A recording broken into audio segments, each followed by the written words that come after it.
হাকালুকি হাওরের পানি না নামায় দুর্ভোগে মৌলভীবাজারের ৩ উপজেলার মানুষ। ২০৬টি বিদ্যালয় বন্ধ। ফেনীর সোনাগাজীতে স্লুইস গেট ভেঙে বিস্তীর্ণ এলাকা প্লাবিত। প্রবল বৃষ্টিতে খাগড়াছড়িতে আবারও পাহাড় ধস। সরিয়ে নেওয়া হয়েছে ঝুঁকি নিয়ে বসবাসকারীদের। খোলা হয়েছে ৫টি আশ্রয় কেন্দ্র। দুর্যোগ মোকাবিলার সব ধরনের প্রস্তুতি রয়েছে বললেন প্রধানমন্ত্রী। উন্নয়নের স্থায়ী সুফল জনগণের দ্বারে পৌঁছে দিতে কাজ করছে সরকার। গাজীপুরে মাল্টিফেপস এর কারখানায় বিস্ফোরিত বয়লারটি ছিল মেয়াদ উত্তীর্ণ। মৃতের সংখ্যা বেড়ে ১৩। নিহত প্রত্যেক পরিবারকে ৮ লাখ টাকা দেওয়ার ঘোষণা। এবং লেখক ফরহাদ মজহারকে নিয়ে নিজ জিম্মায় বাসায় ফিরতে অনুমতি দিলেন আদালত। ১৬৪ ধারায় জবানবন্দি সম্পন্ন।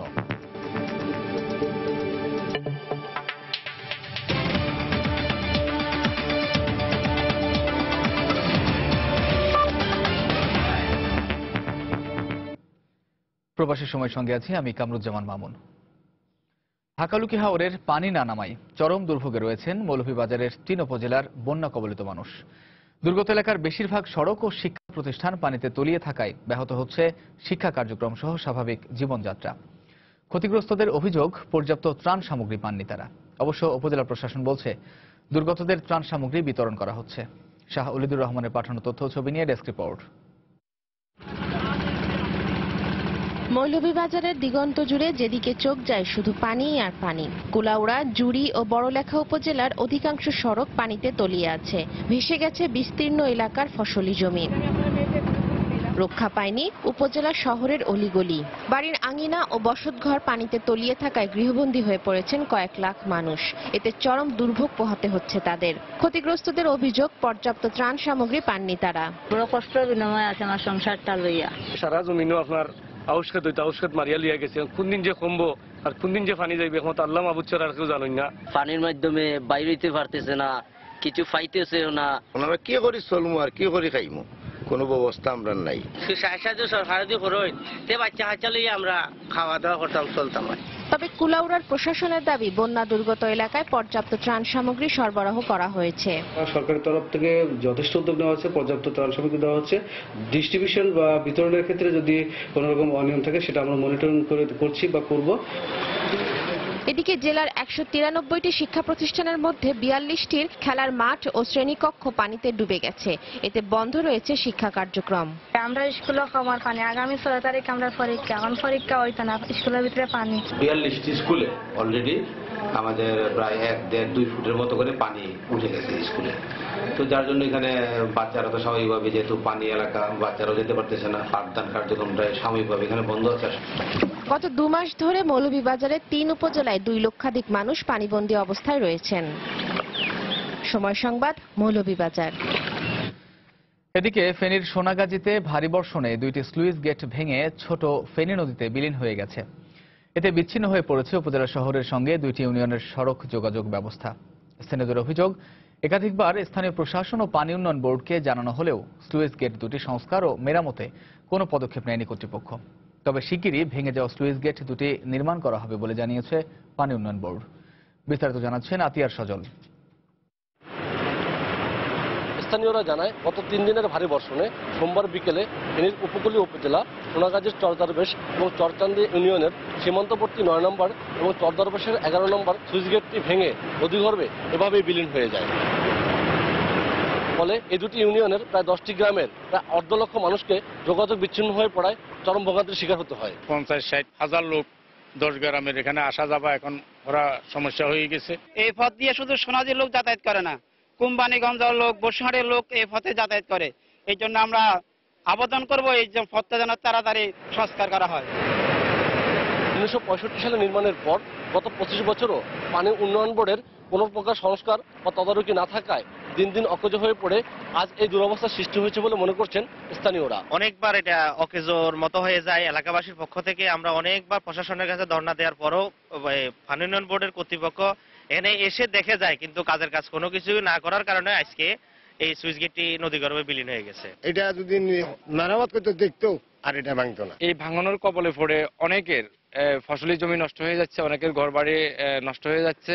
পানি উন্নয়ন বোর্ডকে লিখিতভাবে আমরা অভিযোগ করেছিলাম, তারা এখনো কোনো প্রতিকার আমরা পাইনি, এই ধরনের কোনো আশ্বাস পাইনি এখন।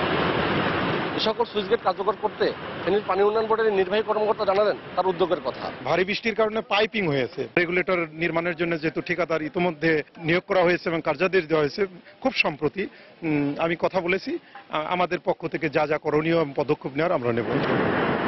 বন্যার পানি নিষ্কাশন এবং লবণাক্ত পানি প্রতিরোধ করতেই 1965 সালে ছোট ফেনী নদীর ভাটিতে নির্মাণ করা হয়েছিল এ ধরনের 14টি সুইচ গেট, কিন্তু নির্মাণের পর থেকে পানি উন্নয়ন বোর্ডের চরম উদাসীনতার কারণেই দিন দিন তা অকেজ হয়ে পড়ে থাকে। স্থানীয়দের দাবি এগুলো যেন দ্রুত সংস্কার করে এর সুফল যেন তারা ভোগ করতে পারে। সোনাগাজীর চদরবেশ থেকে আতিয়ার সজল, সময় সংবাদ, ফেনী। খাগড়াছড়িতে নতুন করে পাহাড় ধসে মাটি চাপা পড়েছে বেশ কয়েকটি বসতবাড়ি, তবে এ ঘটনায় হতাহতের কোনো খবর পাওয়া যায়নি। মঙ্গলবার সকালে শহরের কলাবাগান, ন্যান্সিবাজার, শালবন, হরিনাথপাড়া, আঠার পরিবার, সবুজবাগ ও কলেজ গেট এলাকায় পাহাড় ধসের ঘটনা ঘটে। এসব জায়গার বেশ কয়েকটি বসতবাড়ি মাটি চাপা পড়ে। এরপর প্রশাসন ঝুঁকি নিয়ে বসবাসকারীদের দ্রুত আশ্রয়কেন্দ্রে সরিয়ে নেয়। ক্ষতিগ্রস্তদের জন্য 5টি আশ্রয়কেন্দ্র খোলা হয়েছে। টানা বৃষ্টি ও পাহাড় কাটার কারণেই বারবার পাহাড় ধস হচ্ছে বলে জানিয়েছে প্রশাসন। গত মাসে 2 দফা পাহাড় ধসে খাগড়াছড়িতে 4 জন নিহত ও 9 জন আহত হন।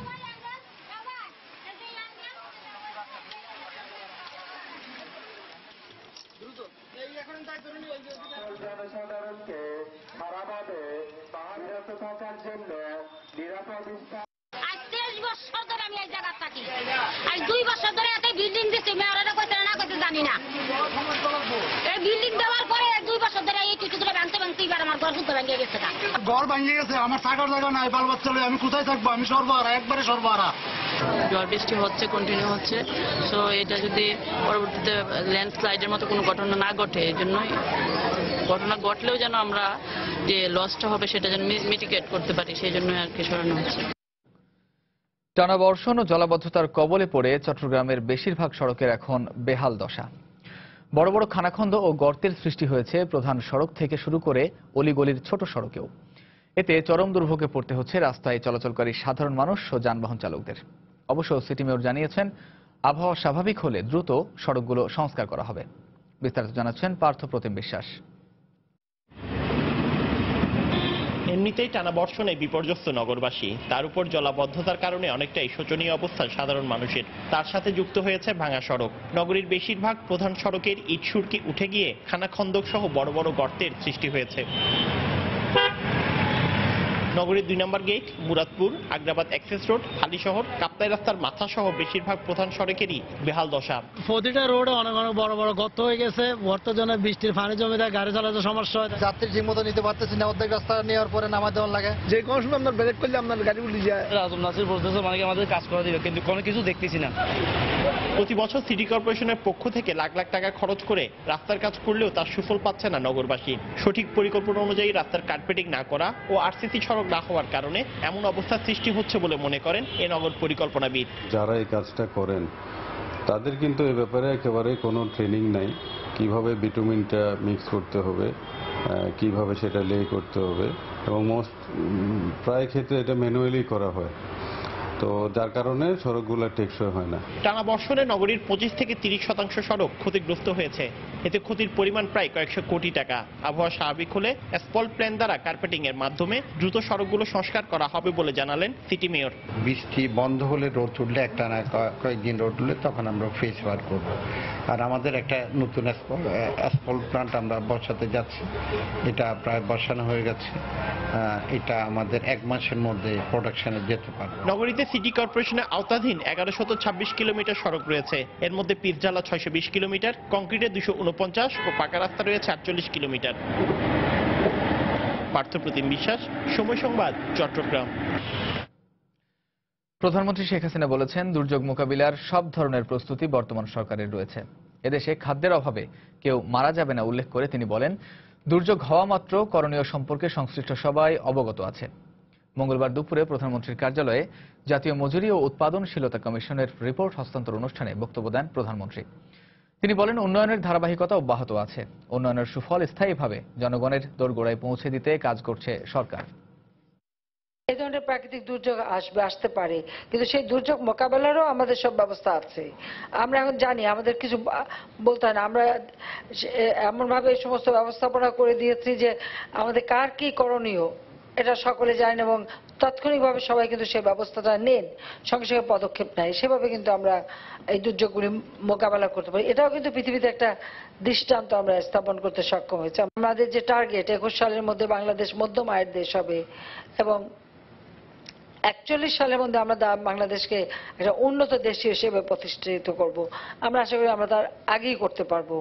আর যেহেতু সরকারের ধারাবাহিকতা বজায় থেকেছে, যেহেতু এবার 2014 নির্বাচন ঠেকানোর জন্য মানুষ পুড়িয়ে পুড়িয়ে হত্যা করা, গাড়ি গুড়ি পুড়িয়ে মানুষকে যেভাবে ক্ষতিগ্রস্ত করা হয়েছিল, আমরা সেটাও কাটিয়ে উঠতে সক্ষম হয়েছে। এবং নির্বাচন হওয়াতে আজকে এই 8 বছর একটানা সরকারে আছি বলেই কিন্তু উন্নয়নটা দৃশ্যমান হচ্ছে, উন্নয়নের সুফলগুলি জনগণ পাচ্ছে এবং জনগণ ভোগ করতে পারছে। আমরা এটাকে স্থায়ীভাবে করে দিয়ে যেতে চাই এই কারণে যে ভবিষ্যতে আবার কেউ কখনো যেন এদেশে মানুষের ভাগ্য নিয়ে খেলতে না পারে, সেটাই আমাদের লক্ষ্য। সেইভাবে আমরা কাজ করতে চাই। প্রবাসের সময় আরো থাকছে। মুক্তিযুদ্ধের গেরিলা কমান্ডার শহীদুল হক মামার মরদেহে সর্বস্তরের মানুষের শেষ শ্রদ্ধা দেয়া হলো গার্ড অব অনার।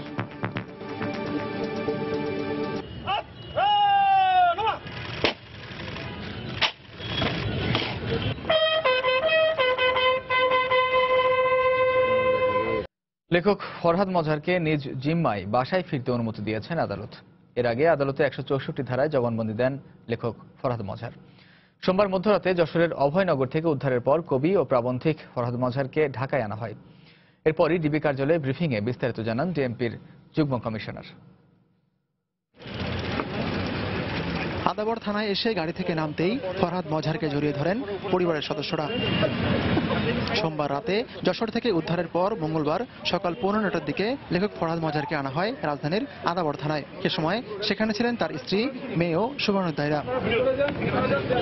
তবে নিখোঁজ এবং পরবর্তীতে ফিরে পাওয়া এসব বিষয় নিয়ে কথা বলতে রাজি হননি তার স্ত্রী ফরিদা আক্তার। ট্রমাটাইজ যাকে বলে, একেবারে বিধ্বস্ত অবস্থা আছে, কথা বলতে অনেক কষ্ট হচ্ছে, চোখ বন্ধ করে ফেলতেছে একটু কষ্ট। কি মনে হয় যে কোনাকে জিম্মি করা হয়েছিল বা এই ধরনের কোনো কিছু? আমরা কিছু এখন জানি না, আমরা কিছু বলতে পারবো না। পরে পুলিশের পক্ষ থেকে জানানো হয় তাকে নেওয়া হবে তেজগাঁওয়ের উপপুলিশ কমিশনারের কার্যালয়ে। যদিও বেলা 10:30টায় তাকে নেওয়া হয় মিন্টু রোডের গোয়েন্দা পুলিশ কার্যালয়ে। সেখানে তাকে বেশ কয়েক ঘন্টা জিজ্ঞাসাবাদ করে পুলিশ। উনি সকালে ওষুধ কেনার জন্য ঘর থেকে বেরিয়েছেন, কয়েকজন লোক তাকে মাইক্রোতে তুলে তার চোখ বেঁধে ওনাকে নিয়ে যাচ্ছে, এটা ওনার বক্তব্য। আমরা প্রাথমিকভাবে যে বক্তব্যটা পেয়েছি সেটা আপনাদেরকে জানালাম। এর পরবর্তীতে এভিডেন্স সহ এবং সমস্ত তথ্য প্রমাণ সহ আমরা উপস্থাপন করব। দুপুর 2টার দিকে লেখক মজহারকে সিএমএম আদালতে নেওয়া হয়। সেখানে তিনি 164 ধারায় জবানবন্দি দেন। এ সময় নিজ জিম্মায় বাসায় ফেরার আবেদন করলে আদালত তাকে বাসায় ফিরতে অনুমতি দেন। বিজ্ঞ আদালত শুধু বলেছেন আপনারা ওনাকে নিজ জিম্মায় চেয়েছেন, আমি ওনাকে নিজ জিম্মায় দিলাম। ওনার বাগিনার হাতে ওনাকে তুলে দিলেন এবং একটা গাড়িতে করে তাকে তার বাগিনার সাথে পাঠিয়ে দেওয়া হয়েছে। নিখোঁজ হওয়ার দিন সোমবার 35 লাখ টাকা চাঁদা দাবি করা হয়েছে উল্লেখ করে আদাবর থানায় পরিবারের পক্ষ থেকে অপহরণের মামলা করা হয়। ফাতিকুর রহমান তামাল, সময় সংবাদ, ঢাকা। এদিকে লেখক ফরহাদ মজহারের নিখোঁজের ঘটনা রহস্যজনক বলে মন্তব্য করেছেন আওয়ামী লীগের প্রচার ও প্রকাশনা সম্পাদক ডক্টর হাসান মাহমুদ। মঙ্গলবার সকালে রাজধানীর ধানমন্ডিতে দলীয় সভাপতির রাজনৈতিক কার্যালয়ে এক সংবাদ সম্মেলনে এমন মন্তব্য করেন তিনি। তদন্তের মাধ্যমে আসল রহস্য বেরিয়ে আসবে বলেও মনে করেন তিনি। বিএনপির পক্ষ থেকে সংবাদ সম্মেলন করলেন যে ফরহাদ মজহারকে সরকার অপহরণ করেছে, এটি বালখিল্যের প্রলাপ ছাড়া অন্য কোনো কিছু নয়। তদন্ত হচ্ছে, তদন্তকালীন সময়ে আসলে আমরা কিছু বলতে চাই না। তদন্তের মাধ্যমেই বেরিয়ে আসবে আসল রহস্য এবং সত্য ঘটনা বেরিয়ে আসবে।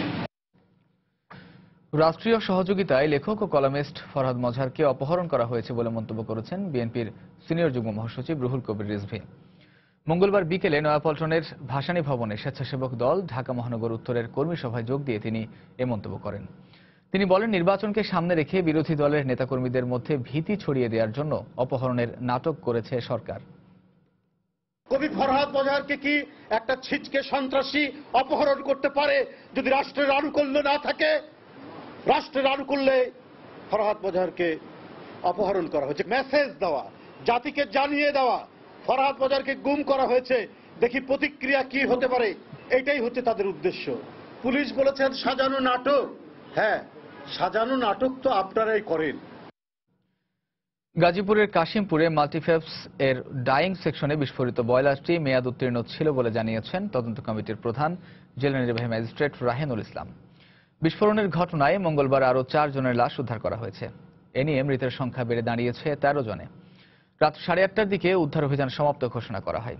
এদিকে দুর্ঘটনাস্থল পরিদর্শন করে শ্রম প্রতিমন্ত্রী নিহত প্রত্যেক পরিবারকে সরকারের পক্ষ থেকে 8 লাখ টাকা করে দেওয়ার ঘোষণা দেন। গাজীপুর থেকে আরও জানাচ্ছেন শাহরিয়ার জামান দ্বীপ। গাজীপুরের কাশিমপুরে মাল্টিফেপস গার্মেন্টসের বয়লার বিস্ফোরণের ঘটনায় মঙ্গলবার সকাল 8টা থেকে আবারও উদ্ধার কাজ শুরু করে ফায়ার সার্ভিস। সকাল থেকেই বয়লার বিস্ফোরণের ঘটনায় যারা নিখোঁজ রয়েছেন তাদের অনেকের স্বজনই ঘটনাস্থলে এসে ভিড় করেছেন। গাজীপুর জেলা প্রশাসনের নেতৃত্বে গঠিত তদন্ত কমিটি ঘটনাস্থল পরিদর্শন করেছেন। এই বয়লারের মেয়াদ হলো গত 24শে জুন শেষ হয়ে গিয়েছে। আমরা তদন্ত কার্যক্রম শুরু করছি।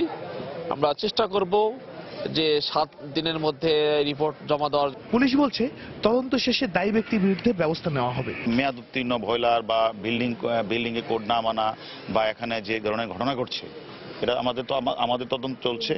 দায়ী ব্যক্তির বিরুদ্ধে অবশ্যই আইনগত ব্যবস্থা নেওয়া হবে। শ্রম ও কর্মসংস্থান মন্ত্রী জানালেন, নিহত শ্রমিকদের প্রত্যেক পরিবারকে সরকারের পক্ষ থেকে 5 লাখ ও মালিকের পক্ষ থেকে 3 লাখ টাকা দেওয়া হবে। তদন্তে যাদেরকে দায়ী করা হবে, যাদের দেখা যাবে যে কোনো রকম অবহেলা আছে, সেটা আমরা অবশ্যই ব্যবস্থা নেব। যারা এই ঘটনায় মারা গেছেন তাদের প্রত্যেকের পরিবারকে শ্রম মন্ত্রণালয়ের পক্ষ থেকে 2 লক্ষ টাকা ইন্স্যুরেন্সের জন্য, প্লাস তাদেরকে আরো 3 লক্ষ টাকা এই অনুদান হিসাবে মোট 5 লক্ষ টাকা প্রত্যেকটা পরিবার পাবে। যারা মারা গেছেন তাদেরকে আমি 3 লাখ টাকা করে দিয়ে দেব এবং প্রত্যেককে, এবং তাদের ফ্যামিলি যারা আছে তাদের চাকরি বাকরি আমরা করে দেব। সোমবার রাত 7:30টার দিকে বিকট শব্দে গাজীপুরের কাশিমপুরে মাল্টিফেপস গার্মেন্টস এর ডাইং সেকশনে বয়লার বিস্ফোরণের ঘটনা ঘটে। এতে কারখানার মূল ভবনের একটি অংশ ডেবে যায়। এই ঘটনায় প্রতিষ্ঠানটির অর্ধশতাধিক কর্মী আহত হয়েছে। শাহরিয়ার জামান দ্বীপ, সময় সংবাদ, গাজীপুর। পরমাণু শক্তির শান্তিপূর্ণ ব্যবহারের মাধ্যমে বাড়তি জ্বালানির চাহিদা পূরণ করা সম্ভব বলে আশা প্রকাশ করেছেন রাষ্ট্রপতি মোহাম্মদ আব্দুল হামিদ। মঙ্গলবার বিকেলে ঢাকা বিশ্ববিদ্যালয়ের নওয়াব আলী সিনেট ভবনে বিশেষ সমাবর্তনে কথা বলেন তিনি। ঢাকা সফররত আন্তর্জাতিক পরমাণু শক্তি সংস্থার মহাপরিচালক ইউকিও আমানোকে সম্মানসূচক ডক্টর অব লজ ডিগ্রি প্রদান করতে এবারের বিশেষ সমাবর্তনের আয়োজন করে বিশ্ববিদ্যালয় কর্তৃপক্ষ। অনুষ্ঠানে ইউকিও আমানোর হাতে সম্মাননা তুলে দেন রাষ্ট্রপতি মোহাম্মদ আব্দুল হামিদ। এ সময় বক্তব্যে আইএইএ মহাপরিচালক বলেন, পরমাণু বিদ্যুতের যুগে প্রবেশ করছে বাংলাদেশ। উন্নয়ন ত্বরান্বিত করতে এখন গোটা বিশ্বেই পরমাণু শক্তির ব্যবহার জনপ্রিয়তা পাচ্ছে। বাংলাদেশেও এই পথে সফলভাবে এগিয়ে যাচ্ছে। অনুষ্ঠানে রাষ্ট্রপতি বলেন, বাংলাদেশে পরমাণু শক্তির শান্তিপূর্ণ ব্যবহার সম্প্রসারণে আইএইএ এর সহযোগিতা অপরিহার্য।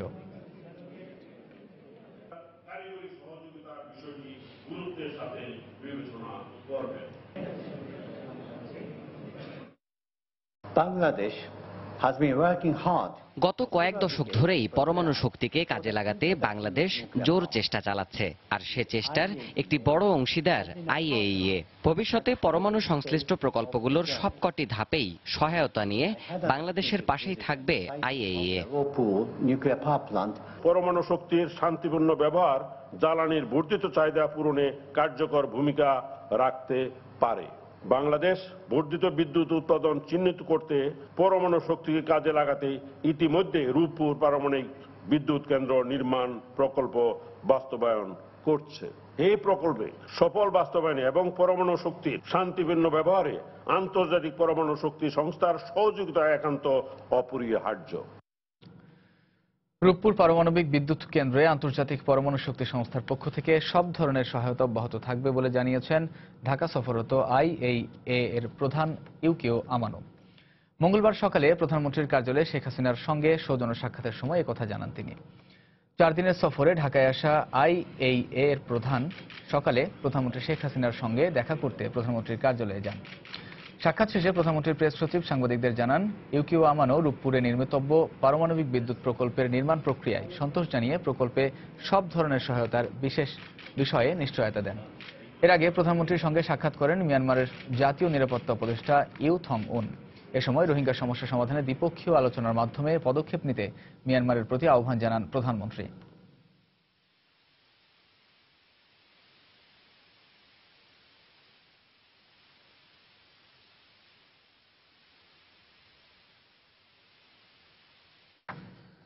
প্রবাসের সময় আরো থাকছে। গ্রাহক হয়রানির বৃত্ত থেকে বের হতে পারছে না ডাক বিভাগ, বেড়েছে আস্থা সংকট, রয়েছে অনিয়মের নানা অভিযোগও। এবার প্রবাসের খবর। ভবিষ্যৎ নিয়ে অনিশ্চয়তার মুখে পড়েছেন মালয়েশিয়ায় অবস্থানরত বাংলাদেশের প্রায় 3.5 লাখ শ্রমিক। নির্ধারিত সময়ে বৈধ হবার জন্য ই কার্ড নিবন্ধনে ব্যর্থ হওয়ায় গ্রেফতার আতঙ্কে ভুগছেন তারা।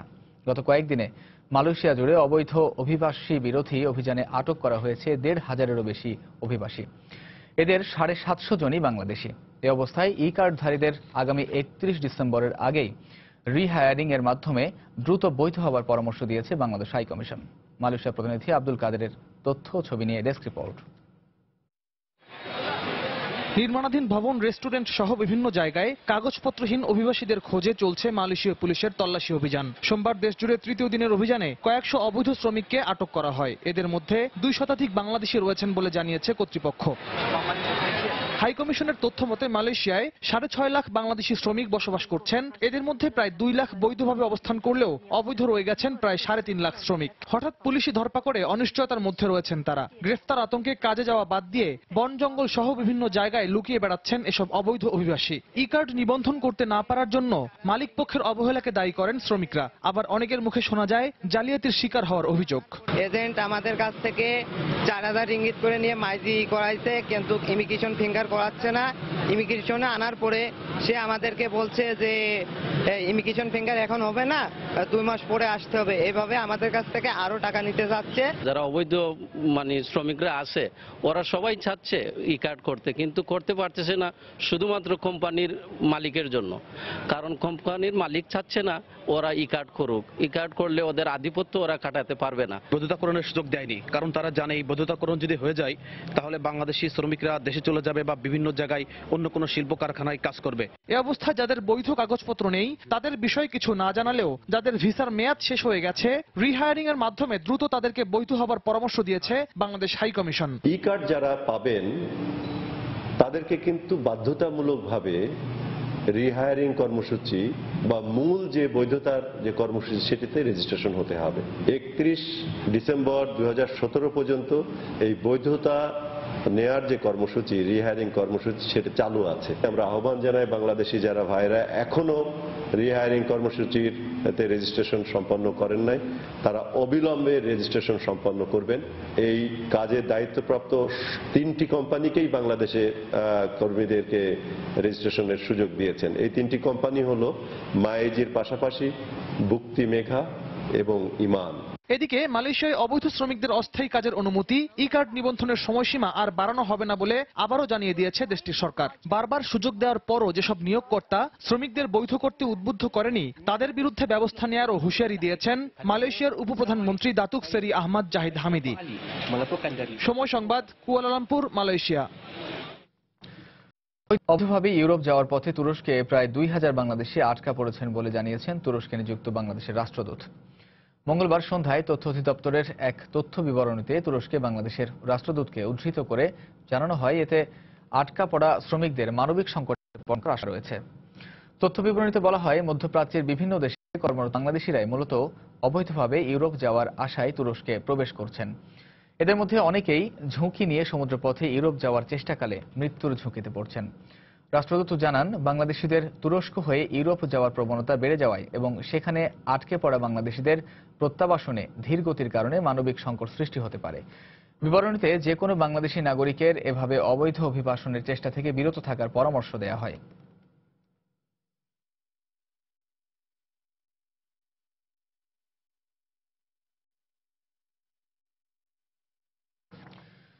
যুক্তরাষ্ট্রের কানেকটিকাট অঙ্গরাজ্যে Bangladeshi American association of Connecticut এর নবনির্বাচিত হেলাল আজম পরিষদের অভিষেক অনুষ্ঠিত হয়েছে। অনুষ্ঠানে নবনির্বাচিত সদস্যদের শপথ বাক্য পাঠ করান পরিষদের সাবেক নির্বাচন কমিশনার ডক্টর ইকবাল চৌধুরী। এ সময় তিনি বলেন, নির্বাচিতদের প্রধান দায়িত্ব প্রবাসী কানেক্টিকাটবাসীদের ঐক্যবদ্ধ করে একটি সুন্দর সমাজ গড়ে তোলা। অনুষ্ঠানে আরও বক্তব্য দেন সাবেক সভাপতি তামিম আহমেদ, আশফাকুল তরফদার, নবনির্বাচিত সভাপতি মইনুল হক চৌধুরী হেলাল, সাধারণ সম্পাদক মীর আজম সহ অনেকে। সংবিধানের ১৬ সংশোধনী বাতিলের বিষয়ে আপিল বিভাগের রায়ের পূর্ণাঙ্গ কপি পাওয়ার পর আওয়ামী লীগের ওয়ার্কিং কমিটি এবং জাতীয় সংসদে এ ব্যাপারে আলোচনা হবে বলে জানিয়েছেন সড়ক পরিবহন ও সেতুমন্ত্রী ওবায়দুল কাদের। মঙ্গলবার দুপুরে নারায়ণগঞ্জে দ্বিতীয় মেঘনা সেতুর নির্মাণ কাজ পরিদর্শনে গিয়ে তিনি একথা বলেন। এ সময় মন্ত্রী ফরহাদ মজহারের অপহরণ প্রসঙ্গে বলেন, পুলিশের তদন্ত শেষে ঘটনার সাথে কারা জড়িত তা জানা যাবে।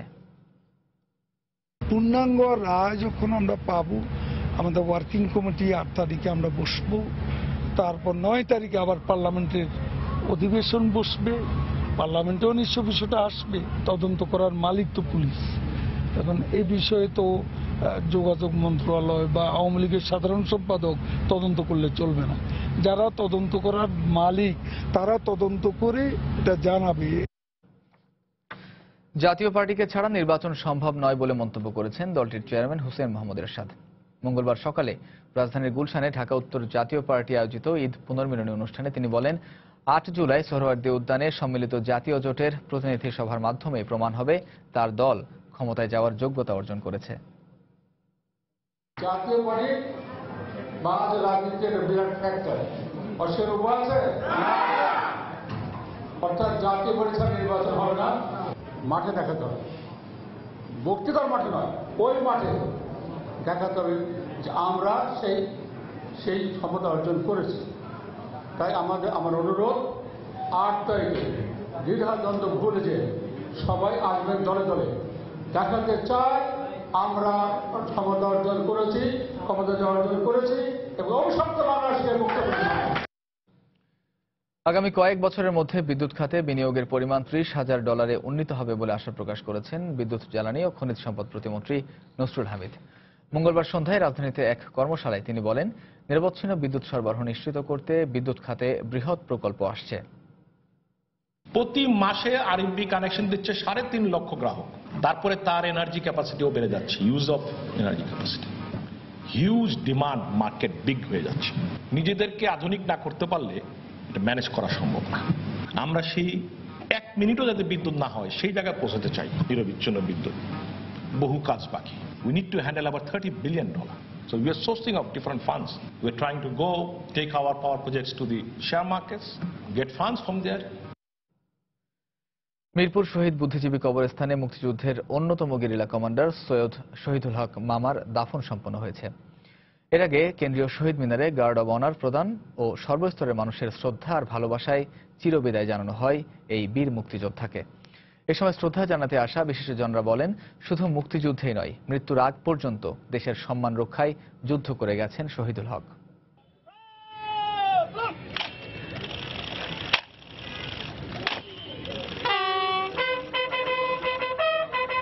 কেন্দ্রীয় শহীদ মিনারে গার্ড অব অনার দিয়ে শুরু হয় মুক্তিযুদ্ধের গেরিলা কমান্ডার শহীদুল হক মামার প্রতি শ্রদ্ধা নিবেদন। এ সময় স্মরণ করা হয় দেশের জন্য এই গেরিলা যোদ্ধার বিশেষ অবদানের কথা। এরপর মুক্তিযোদ্ধা শহীদুল হকের প্রতি শ্রদ্ধা নিবেদন করেন সর্বস্তরের মানুষ। সাধারণ মানুষের পাশাপাশি সবার প্রিয় মামার প্রতি একে একে ফুলেল শ্রদ্ধা জানান বিভিন্ন রাজনৈতিক, সামাজিক ও পেশাজীবী সংগঠনের নেতারা। মুক্তিযুদ্ধের চেতনা কোনো মৃত্যু নাই, সেটা চিরঞ্জীব, এবং সেটা আরো শক্তিশালী হয়ে ওঠার পথ হলো নতুন প্রজন্ম সেই চেতনার মশালকে ধরে সামনে এগিয়ে যাওয়া। জীবিত অবস্থায় সেরকম সম্মান কেউই পায় না। এই দেশকে স্বাধীন করার পেছনে তার অবদান অনেক আছে। 71 সালে যে বিশ্বাসে মুক্তিযুদ্ধে অংশগ্রহণ করেছিলেন, জীবনের শেষ দিন পর্যন্ত সেই বিশ্বাসকে ধারণ করেছেন, আপোষ করেননি। এ সময় বিশিষ্টজন অভিমত ব্যক্ত করেন, মুক্তিযুদ্ধের মূল চেতনা সবার মাঝে ছড়িয়ে দিতে পারলেই দৃঢ়চেতা এই গেরিলা কমান্ডার সবার মাঝে আজীবন বেঁচে থাকবেন। তারা বলেন, মানবতা বিরোধী অপরাধী কাদের মোল্লার ফাঁসি নিশ্চিতে মামা যে অবদান রেখেছেন তা জাতি ভুলবে না। অকাট্য সত্য তিনি নির্দ্বিধায় সবার সামনে সামনেই বলে ফেলতে পারতেন, কোনো কুণ্ঠাবোধ করতেন না। সত্যি কথা বলতে কি, আন্তর্জাতিক অপরাধ ট্রাইব্যুনালে যদি কাদের মোল্লার বিরুদ্ধে তিনি সাক্ষ্য না দিতেন, কাদের মোল্লার ফাঁসি হতো কিনা সন্দেহ। আমি এতটুকু জানতে পারলাম যে আব্বু শুধু আমার আব্বু না, আব্বু পুরা বাংলাদেশের মামা। তার কাছ থেকে দোয়া চাচ্ছি আমার আব্বুর জন্য। মহান মুক্তিযুদ্ধে তার যে অবদান, আমি এটা দুঃখের সাথে বলছি, আমরা সেভাবে তাকে মূল্যায়ন করতে পারিনি। আমরা চেষ্টা করব ভবিষ্যতে মরণোত্তর হলেও যে তাকে কিভাবে সম্মানিত করা যায়। শহীদ মিনারে শ্রদ্ধা নিবেদন শেষে ঢাকা বিশ্ববিদ্যালয় মসজিদে অক্তভয় যোদ্ধা শহীদুল হক মামার জানাজা অনুষ্ঠিত হয়। মাহমুদ রাকিব, সময় সংবাদ, ঢাকা। জৌলুস হারিয়ে দীর্ঘদিন ধরে ধুঁকছে, তবু গ্রাহক হয়রানির বৃত্ত থেকে বের হতে পারছে না বাংলাদেশ ডাক বিভাগ। কমছে গ্রাহক, কমছে চিঠির সংখ্যা, সে সঙ্গে প্রকট হচ্ছে আস্থা সংকট। সাম্প্রতিক সময়ে সঞ্চয়পত্র, পার্সেল সার্ভিস ও দাপ্তরিক চিঠি সংক্রান্ত গ্রাহকের ভিড় বাড়লেও বাড়ছে না সেবার মান। উল্টো উঠছে উৎকোচ গ্রহণের অভিযোগ খতিয়ে দেখার আশ্বাস দিয়ে দায়িত্বশীল কর্মকর্তারা বলছেন, প্রয়োজনীয় লোকবলের অভাবেই সৃষ্টি হচ্ছে ভোগান্তির। বিস্তারিত জানাচ্ছেন সালাউদ্দিন সুমন। যেন দম ফেলার কোনো ফুরসত নেই। দাপ্তরিক চিঠি যাবে গন্তব্যে, প্রয়োজনীয় প্রক্রিয়া সারতে তাই ব্যস্ত এই কর্মী। অথচ এই সময়ে ব্যক্তিগত চিঠি, মানি অর্ডার সহ অন্যান্য কাউন্টারে মেলে না কোনো কর্মীর দেখা, নেই তেমন কোনো গ্রাহকও। রাজধানীর জিপিইউ, সদর প্রধান ডাকঘর সহ জেলা ও বিভাগীয় পর্যায়ের অধিকাংশ ডাকঘরে মিলবে একই চিত্র। কাউন্টার তো খালি, লাইনে ঘুরতেছে। কাউন্টার নিয়ম হলো 20 টাইম কাউন্টারে প্রত্যেকটা কাউন্টারে লোক থাকবে নাই। তথ্যানুসারে 2000 সালে প্রায় 24 কোটি চিঠি বিলি করে ডাক বিভাগ, কিন্তু মাত্র দেড় যুগের ব্যবধানে চিঠির এই সংখ্যা নেমে এসেছে 5 কোটিরও নিচে। সঙ্গত কারণে সংশ্লিষ্ট কর্মীদের কাজও গেছে কমে। তবে রেজিস্ট্রি চিঠি, পার্সেল ও দাপ্তরিক চিঠির সংখ্যা দিন দিন বাড়ছে। এসব কাউন্টারে গ্রাহকদের ভিড় বাড়ার সাথে সাথে বাড়ছে দুর্ভোগ। প্রত্যেকটা লোকের কাছ থেকে বেশি নেওয়া হচ্ছে। তারা তো সরকারি কর্মকর্তা, তারা তো বেতন পান, বোনাস পান, সবই পান, তারপরে বাড়তি টাকাটা কেন নেওয়া হবে? দায়িত্ব যে পালন করে না, এইটা তদারকি করার মতো কোনো অথরিটি আছে বলেই মনে হয় না। সবাই বলছে অতিরিক্ত টাকা নেওয়া হচ্ছে। না, বাড়তি টাকা চাইতেছি, যদি না থাকে তাইলে পরে নিয়ে যাক, আমি তো নাক বলতেছি না। প্রতিকার নেই জেনে অনিয়মকেই মুখ বুজে হজম করছেন অধিকাংশ গ্রাহক। প্রতি কার্যদিবসে সবচেয়ে বেশি ভিড় হয় ডাকঘর সঞ্চয় ব্যাংক কাউন্টারে। এখানে যারা সঞ্চয়পত্র ভাঙাতে ও মুনাফা উত্তোলন করতে আসেন, তাদের পড়তে হয় সবচেয়ে দুর্ভোগে। তাদের অভিযোগ, টাকা পয়সা না দিলে কোনো কাজই করতে চান না কর্মকর্তারা। মানে একটু সিস্টেম ছাড়া কাজ করতেছে না। ভিতরে টাকা নিয়ে তারা দিতেছে আর বকশিস পাইতেছে, আমাদের কোনো খবর নাই। 4 ঘন্টা দাঁড়াইছে এখানে। সঞ্চয়পত্র সংক্রান্ত কাজে আসা এই গ্রাহকদের সিংহভাগই সরকারি কর্মকর্তা ও কর্মচারী। বাণিজ্যিক ব্যাংকের চেয়ে অধিক মুনাফার আশায় সঞ্চয়পত্র কিনলেও ডাক বিভাগের সেবার মান নিয়ে হতাশ তারা। তাদের 5 লাখ 10 লাখ তাদের টাকা উঠায় দিচ্ছে ভিতর থেকে, বকশিস নিচ্ছে তারা। সত্য কথা বলতে ভয় কিসের? এই অবস্থার জন্য লোকবল সংকটকে দায়ী করছেন ডাক বিভাগের দায়িত্বশীল এই কর্মকর্তা। আসলে ভিড় বাড়লে মানুষ এই ধরনের অভিযোগ করে। আমি আসলে ভিড়টা কমাতে পারতেছি না, যেহেতু এত লোক চলে আসছে এট এ টাইম। আমার পক্ষে এতগুলা কাউন্টার বা এতগুলা মানুষকে সেবা দেওয়ার মতো ম্যান পাওয়ার আসলে উপস্থিত নাই। গ্রাহকরা বলছেন, ভোগান্তি কমিয়ে সেবার মান বাড়ানো হলে সারা দেশে ছড়িয়ে থাকা ডাকঘরগুলোই হয়ে উঠতে পারে সাধারণ মানুষের নির্ভরতার প্রতীক। সালাউদ্দিন সুমন, সময় সংবাদ, ঢাকা। চলচ্চিত্র শিল্পকে বাঁচিয়ে রাখতে দ্বিধাবিভক্ত না হয়ে সবাইকে ঐক্যবদ্ধভাবে কাজ করার আহ্বান জানিয়েছেন নায়ক শাকিব খান ও পরিচালক কাজী হায়াত। মঙ্গলবার বিকেলে রাজধানীর একটি হোটেলে সংবাদ সম্মেলন করে তারা এই আহ্বান জানান। ঈদে মুক্তি পাওয়া রাজনীতি এবং নবাব সিনেমা দুটি স্বতঃস্ফূর্তভাবে গ্রহণ করায় দর্শকদের ধন্যবাদ জানান নায়ক শাকিব। এ সময় শাকিব খান অভিযোগ করে বলেন, তাকে বিভিন্নভাবে হুমকি ধামকি দেয়া হলেও আইন শৃঙ্খলা বাহিনী কোনো ধরনের পদক্ষেপ নিচ্ছে না। চলচ্চিত্রের উন্নয়নের স্বার্থে সকলকে, মানে চলচ্চিত্রের লোক যারা, প্রকৃত চলচ্চিত্রের লোক যারা, তাদের সকলকে একসাথেই কাজ করতে হবে। খারাপ ভাবে একটা ফিজিক্যালি হ্যাসেল করা বা ওইরকম খারাপ কোন উদ্দেশ্য নিয়ে ওইরকম, মানে মাঝে মাঝে তো মৃত্যুর হুমকি পর্যন্ত চলে আসে। আমার বিশ্বাস যে আমার দেশের আইন শৃঙ্খলা বাহিনী, আমার সরকার অবশ্যই আমার পাশে থাকবেন। কমিটির থেকে পাশ করিয়েই দুটো ছবি সেন্সর হয়েছে। বিবাদ কোথায় আমার জানা, দুটি গ্রুপ হয়েছে, তাদের একত্রীভূত করে কি সমস্যা হয়েছে সেই সমস্যার সমাধান করুন, না হলে চলচ্চিত্র শিল্পের দারুণ ক্ষতি হবে। দেশের বাইরের খবর, উত্তর কোরিয়ার আন্তঃমহাদেশীয় ব্যালিস্টিক ক্ষেপণাস্ত্রের সফল পরীক্ষা চালানোর পরই দেশটির ক্ষেপণাস্ত্র ও পরমাণু কর্মসূচি বন্ধে একমত হয়েছে চীন ও রাশিয়া। মঙ্গলবার মস্কোতে চীনা প্রেসিডেন্ট শি জিনপিং এর সঙ্গে দ্বিপক্ষীয় বৈঠক শেষে রুশ প্রেসিডেন্ট ভ্লাদিমির পুতিন একথা বলেন। পিয়ংইয়ং এর ক্ষেপণাস্ত্র পরমাণু কর্মসূচি বন্ধের পাশাপাশি যুক্তরাষ্ট্র ও দক্ষিণ কোরীয় অঞ্চলে যৌথ সামরিক মহড়া বন্ধ করা উচিত বলে মন্তব্য করেন পুতিন। এদিকে মঙ্গলবার উৎক্ষেপণের পর উত্তর কোরিয়ার ক্ষেপণাস্ত্রটি জাপান সাগরে গিয়ে পড়ে বলে জানায় দক্ষিণ কোরীয় কর্তৃপক্ষ। পিয়ংইয়ং এর বিরুদ্ধে একের পর এক উস্কানিমূলক আচরণের অভিযোগ এনে কঠোর ব্যবস্থা নেওয়ার হুঁশিয়ারি দিয়েছে জাপান। ক্ষেপণাস্ত্র উৎক্ষেপণের পর বেইজিংকে কঠোর বার্তা দিয়েছে ওয়াশিংটন। চীন এই মুহূর্তে ক্ষেপণাস্ত্র কর্মসূচি বন্ধে পিয়ংইয়ং এর ওপর চাপ না বাড়ালে যুক্তরাষ্ট্রের ধৈর্যচ্যুতি ঘটবে বলেও মন্তব্য করে হোয়াইট হাউস।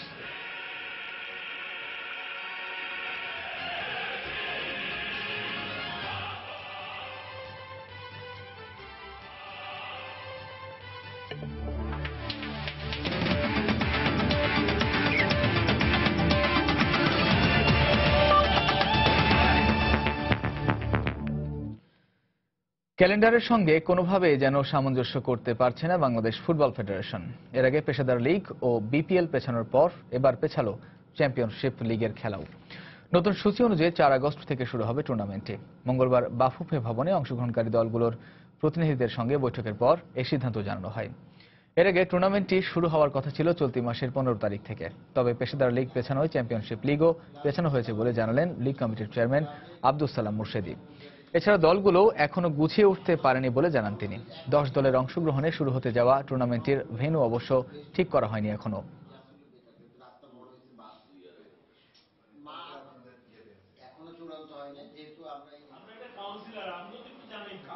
চ্যাম্পিয়নশিপ লিগটা আমরা সব সময়ই এই পেশাদার লিগের পরপরই শুরু করি এবং ক্লাবগুলোর কিছু কিছু ক্লাবের অনুরোধ এবং তাদের এই ঈদের বন্ধের পরে হয়তো সাফিসিয়েন্ট হয়তো প্র্যাকটিস বা প্রিপারেশনটা না থাকার কারণে আমরা মনে করেছি এবং আমাদের অতি ধারাবাহিকতা রক্ষার কারণে আমরা মনে করেছি যে 28 তারিখে আমাদের পেশাদার লিগ শুরু হবে এবং এক সপ্তাহ পরে অর্থাৎ পরে 4 আগস্ট থেকে আমাদের চ্যাম্পিয়নশিপ লিগের যাত্রা শুরু হবে।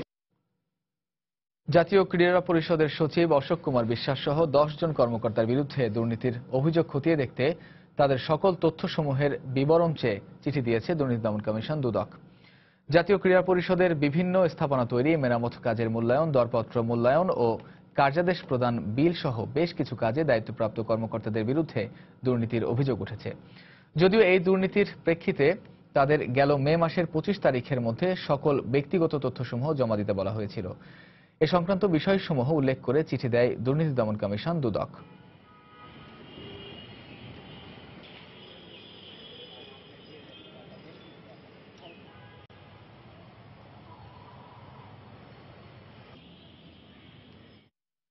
এ পর্যায়ে শীর্ষ সংবাদ জানিয়ে দিচ্ছি আরেকবার। হাকালুকি হাওরের পানি না নামায় দুর্ভোগে মৌলভীবাজারের 3 উপজেলার মানুষ। 206টি বিদ্যালয় বন্ধ। ফেনীর সোনাগাজীতে স্লুইস গেট ভেঙে বিস্তীর্ণ এলাকা প্লাবিত। প্রবল বৃষ্টিতে খাগড়াছড়িতে আবারও পাহাড় ধস। সরিয়ে নেওয়া হয়েছে ঝুঁকি নিয়ে বসবাসকারীদের। খোলা হয়েছে 5টি আশ্রয় কেন্দ্র। দুর্যোগ মোকাবিলার সব ধরনের প্রস্তুতি রয়েছে বললেন প্রধানমন্ত্রী। উন্নয়নের স্থায়ী সুফল জনগণের দ্বারে পৌঁছে দিতে কাজ করছে সরকার। গাজীপুরে মাল্টিফেপসের কারখানায় বিস্ফোরিত বয়লারটি ছিল মেয়াদ উত্তীর্ণ। মৃতের সংখ্যা বেড়ে 13। নিহত প্রত্যেক পরিবারকে 8 লাখ টাকা দেওয়ার ঘোষণা। এবং লেখক ফরহাদ মজহারকে নিজ জিম্মায় বাসায় ফিরতে অনুমতি দিলেন আদালত। 164 ধারায় জবানবন্দি সম্পন্ন। এই ছিল প্রবাসী সময়। যে কোনো খবর পেতে ভিজিট করুন সময়নিউজ.টিভি। যে কোনো বাংলা লিঙ্ক ও রবি নম্বর থেকে সময় সংবাদের খবর, অনুষ্ঠান সূচি জানতে এবং যে কোনো তথ্য সময় সংবাদকে জানাতে ডায়াল করুন 16242 নম্বরে। এছাড়া মতো পাওয়া খবর আপনার মোবাইলে পেতে SMS করুন *BN লিখে পাঠিয়ে দিন 16242 নম্বরে। আর সঙ্গে থাকুন।